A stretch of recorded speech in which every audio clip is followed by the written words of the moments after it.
అధికారంలోకి వచ్చిన వెంటనే కాళేశ్వరంలో అవినీతికి పాల్పడ్డ కేసీఆర్ కుటుంబాన్ని జైలుకి పంపిస్తా అన్నారు. 6 నెలలు అయ్యింది, ఇంకా మీకు టైం రాలేదా జైలుకి పంపించడం? జైలుకి పంపించడం అంటే రాత్రి చేయబట్టుకొని తీసుకుపోయి పోలీస్ స్టేషన్లో వేసి లేకపోతే జైలు పంపించడం కాదు కదా. డెమోక్రటిక్గా దాంట్లో జరిగిన లోటుపాట్లు అన్నింటినీ కూడా పూర్తిగా అంటే మనది కాన్స్టిట్యూషనల్గా ఏం చేయాలో ఆ రకంగా చేయాలి. దానికోసం మేము ఇవాళ జ్యుడిషియల్ ఎంక్వైరీ కూడా వేసాం. జ్యుడిషియల్ ఎంక్వైరీలో ద్వారా తెలిసినటువంటి తప్పిదాలన్నింటినీ బయటికి తీసి చట్టపరంగా ఏం చేయాలో చేస్తాం.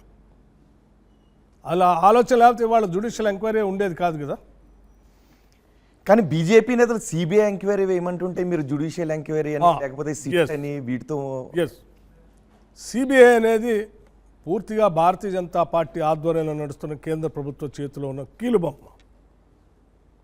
ఒకవేళ సిబిఐ ద్వారానే మేలు జరుగుతుందని ఆలోచన ఉంటే గత 5 సంవత్సరాలు భారతీయ జనతా పార్టీ ద్వారా అధికారంలోకి వచ్చిన ప్రధానమంత్రిగా ఉన్న నరేంద్ర మోడీ గారు కానీ అమిత్ షా గారు కానీ అనేక సందర్భాల్లో ఈ రాష్ట్రంకి వచ్చి కాళేశ్వరంలో పెద్ద ఎత్తున అవినీతి జరుగుతోందని స్టేట్మెంట్స్ ఇచ్చారు. అట్లాగే ఏటీఎం లాగా మారింది తెలంగాణ రాష్ట్రం, విపరీతంగా అవినీతి చేస్తున్నారని చాలా స్పష్టంగా హోంమంత్రి గారు అమిత్ షా గారు సాక్షాత్తు ప్రధానమంత్రి గారు చెప్పారు. అంటే వీళ్ళిద్దరూ కూడా ఏ ఏజెన్సీస్ అయితే అవినీతికి సంబంధించినటువంటి సమాచారం సేకరించాలో ఆ ఏజెన్సీస్ మొత్తం వాళ్ళిద్దరి చేతుల్లో ఉన్నటువంటి వాళ్ళు ఇచ్చిన సమాచారంతోనే వాళ్ళు మాట్లాడారు. అలా మాట్లాడినప్పుడు ఎమ్మటే 5 ఏళ్ల క్రితమే వాళ్ళు చర్యలు తీసుకోవడానికి అవకాశం ఉండి కూడా చర్యలు తీసుకోకుండా వీళ్ళతో కాంప్రమైజింగ్ బేరం పెట్టి బీజేపీ నాయకులు ప్రయత్నం చేశారు. అంటే వాళ్ళు నిజంగా వీళ్ళ మీద చర్యలు తీసుకోవాలంటే వాళ్ళిద్దరు ఇచ్చిన స్టేట్మెంట్స్ ద్వారా తీసుకోవడానికి అవకాశం ఉంది, కానీ చేయలేదు. అంటే వాళ్ళు మేము ఏదైనా అప్పచెప్తే వాళ్ళు దాన్ని రాజకీయ బేరానికి వాడుకొని బీఆర్ఎస్ లాభపట్టడం కోసం ప్రయత్నం చేస్తున్నారు తప్ప నిజంగా చర్యలు తీసుకోవడానికి ఆలోచన లేదని స్పష్టంగా వాళ్ళిద్దరు ఇచ్చిన స్టేట్మెంట్స్ ద్వారానే అర్థమైంది. అందుకే వాళ్ళకు కూడా అంటే కాంగ్రెస్ పార్టీ వాళ్ళ అధికారంలో ఉన్నటువంటి పరిస్థితుల్లో జ్యుడిషియల్ ఎంక్వైరీ ద్వారా వాస్తవ విషయాలు బయటకు వచ్చామన్న చర్యలు తీసుకుంటారేమో. ఆ బాలు కోర్టు తీసుకొచ్చి మా కోర్టులో వేస్తే మేము ఇద్దరం ఫ్రెండ్లీగా ఉంటాం కదా, ప్రొటెక్ట్ చేయొచ్చు అనే ఆలోచనతో వాళ్ళు మాట్లాడుతున్నారు. సో ఆ ప్రొటెక్షన్ ఇవ్వడానికి మేము సిద్ధంగా లేవు. సో మీరు కూడా బాల్ దగ్గర పెట్టుకుని మేము బాల్ దగ్గర పెట్టుకునే వాళ్ళం అయితే ఇండిపెండెంట్ జ్యుడిషియల్ ఎంక్వైరీ చేసేవాళ్ళం కాదు. సో మేము న్యాయస్థానాలకు చెప్పాం.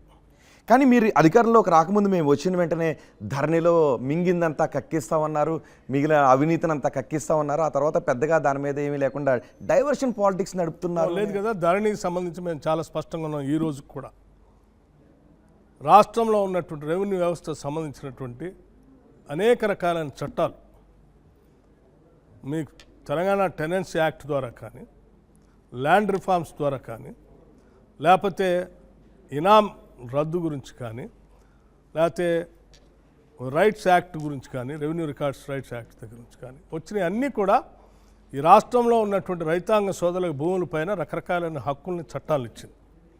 వాటన్నిటినీ అనేక కాలమ్స్ ద్వారా రెవెన్యూ రికార్డ్స్లో పొందుపరిస్తే వాటన్నిటిని ఎత్తేసి ఒకటే పట్టదారి కాలం పెట్టి మిగతా వాళ్ళందరికీ హక్కులు లేకుండా కాలు రాసినటువంటి ధరణికి సంబంధించిన రికార్డ్స్ని సెటరేట్ చేయడం కోసం ఇప్పటికే ఒక కమిటీని వేసాం. కమిటీ సంపూర్ణంగా అందరితో సవివరంగా చర్చలు జరిపి ఇచ్చిన రిపోర్ట్ ఆధారంగా త్వరలో నిర్ణయాలు చేస్తాం. మౌలి గారు మిమ్మల్ని క్వశ్చన్ అడుగుతారు. కాంగ్రెస్ పార్టీ అధికారంలోకి రావడం కోసం అడ్డగోలుగా హామీలు ఇచ్చింది, సాధ్యాసాధ్యాలను పట్టించుకోకుండా అధికారంలోకి వచ్చిన తర్వాత వాటి నుంచి తప్పించుకోవడానికి సాకులు వెతుక్కుంటోంది. ఇది ప్రధానమైన విమర్శ. మీ సమాధానం ఏంటి? కాంగ్రెస్ పార్టీ ఇచ్చిన ఏ ఒక్క హామీని తీసుకున్నా మీరు అడ్డగోలుగా కేవలం అధికారంలోకి రావటం కోసం చెప్పినటువంటి హామీలు కాదు. తెలంగాణ ప్రజలు ఆ రకమైనటువంటి వెసులుబాటు పొందాలని సంపూర్ణంగా నమ్మి మేము చెప్పాం. ఉదాహరణకి ఇళ్లకు సంబంధించిన అంశం, నేను పాదయాత్ర ఆదిలాబాద్ నుంచి ఖమ్మం వరకు నడిచినటువంటి పరిసర ప్రాంతాల్లో కొన్ని లక్షల మంది వచ్చి ఇల్లు కావాలని అడిగారు పేదవాళ్ళు. వాళ్ళకి మేము ఇల్లు ఇస్తామని మేము బహిరంగ ప్రకటన చేసాం ఎన్నిక ముందు. ఇది వాళ్ళు పొందాల్సిన హక్కు, మేము ఇవ్వాల్సిన బాధ్యత రాష్ట్ర ప్రభుత్వం. అనుకూలంగా ఉంటుందా, నీ ఆర్థిక పరిస్థితి వెసులుబాటు కల్పిస్తుందా లేదా అనేది దానికంటే కూడా నీకు రాజకీయపరమైనటువంటి political will has to be there to do the housing for all the షెల్టర్లెస్ people. That is our commitment, అందుకే ఇచ్చాం. అట్లాగే ఈ రాష్ట్రంలో ఉన్నటువంటి నిరుద్యోగ యువతి యువకులందరికీ కూడా ఉద్యోగ అవకాశాలు కల్పించాలనేది మేము ఇచ్చినటువంటి ప్రామిస్. ఎస్, ఎందుకంటే ఈ రాష్ట్ర భవిష్యత్తే యువతి యువకుల భవిష్యత్తు. అందుకోసం మేము పబ్లిక్ సర్వీస్ కమిషన్ని ప్రక్షాళన చేసాం, చైర్మన్ వేసాం, రిక్రూట్మెంట్ చేస్తూ ఉన్నాం. కేవలం 3 మాసాల్లో 30,000 ఉద్యోగాలు ఇచ్చాం. 30,000 రెండు, ఉద్యోగాల్లో ఒక్క మూడోది notification కూడా మీరు ఇచ్చింది. మూడోది ఈ రాష్ట్రంలో ఉన్నట్టు మీరు గ్యారంటీస్ గురించి అడిగారు. TRS ప్రభుత్వం ఇచ్చిన హామీల గురించి notification లో స్పష్టత మీరు ఇవ్వాల్సిన- కేవలం అపాయింట్మెంట్ లెటర్లు ఇచ్చారు. ఇచ్చిన హామీల గురించి స్పష్టత ఇవ్వాల్సినటువంటి బాధ్యత కూడా ఉంది మాకు. ఈ రాష్ట్రంలో ఉన్నటువంటి మనందరి బలమైనటువంటి వ్యవస్థ కుటుంబ వ్యవస్థ. మన సమాజం యొక్క బలమే మన కుటుంబ వ్యవస్థ. ఆ కుటుంబ వ్యవస్థను బలంగా నడిపేది భారతీయ మహిళ. మన రాష్ట్రంలో ఉన్నటువంటి మహిళలు ఆర్థికంగా, ముఖ్యంగా గ్రామీణ ప్రాంతాల్లో ఉన్నటువంటి వాళ్ళు కానీ కుటుంబాన్ని నడిపేటువంటి వాళ్ళు ఆర్థికంగా నిలదొక్కుకోవాలనే ఆలోచనతోనే మేము మహాలక్ష్మిలుగా వాళ్ళని గుర్తిస్తూ రాష్ట్రంలో మహిళలందరికీ ఉచితంగా ఆర్టీసీ బస్సులో ప్రయాణం చేయడానికి కల్పిస్తామని చెప్పాం. ఇది మేము నమ్మి చేసినటువంటి పని, అది మొదలుపెట్టాం. అట్లాగే ఈ రాష్ట్రంలో ఉన్నటువంటి పేద మధ్యతరగతి బడుగు బలహీన వర్గాలకు సంబంధించినటువంటి వాళ్ళు వైద్య అవసరాలకు సంబంధించి అప్పుల పాలై కుటుంబాలు ఆత్మహత్య చేసుకునే పరిస్థితి రాకూడదు.